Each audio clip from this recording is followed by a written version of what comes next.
สิ่งกองสิ่งหมักหลังอุ่นปันหมอยามพองเข้าปางตึกยามพองก็หันซึกดึกตาเอาลงรถแล้วในเนื้อลอยเย็นอ่อนจำจอกแม่เฮาข้าวยามขึ้นเย็นลึกพองเฮาอึบตานอนหิ่งห้อยอ่อนเขาเฮ็ดก็ปันแห้งใจลมมุงเมื่อกว่าหันวานหิมเฮาง่ายเมืองลายลงไว้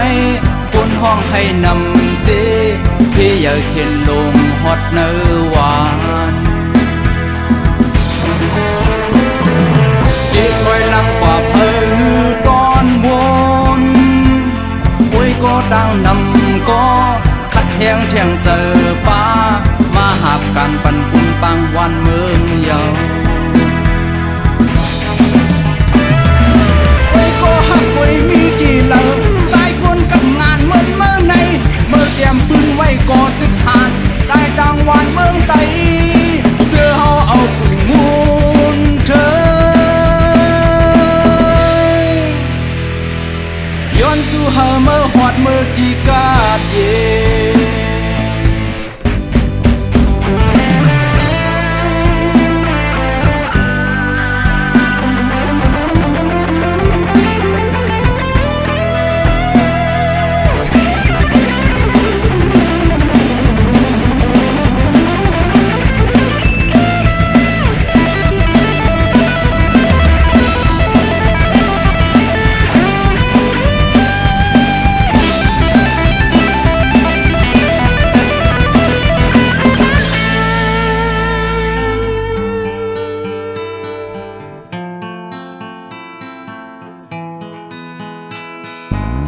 เจอแข้งอ่อนหือดอนข้างปอ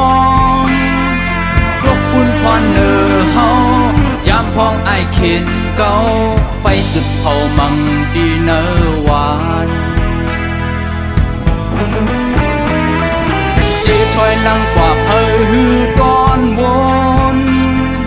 โอ้ยก็ดังนำก็คัดแหงแทงเจอป้ามาหาบการปั่นปุ่นปางวันเมืองเยา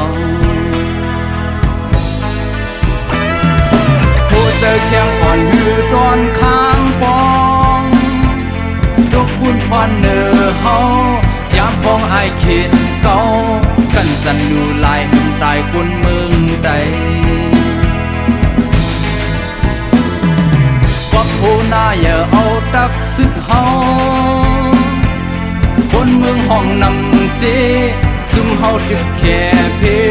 ห้องเสียวขึ้นจึงได้ว่าเจิงไหนก็หักไว้มีดีเหล่าตายคนกันงานเมื่อในเมื่อเตรียมปืนไว้ก่อศึกหานได้ดังวานเมืองไตเจอเฮาเอาผู้มูลเธอไว้ก็หักไว้มีดีเหล่าตายคนกันงานเมื่อในเมื่อเตรียมปืนไว้ก่อศึกหานได้ดังวานเมืองไตเจอเฮาเอาผู้มูลเธอ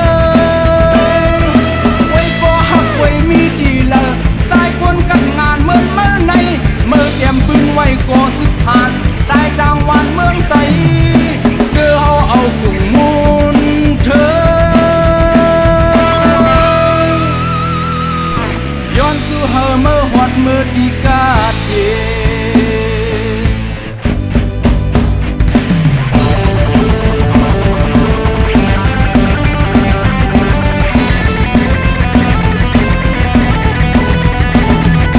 เจอเฮาเอาผู้มูลเธอ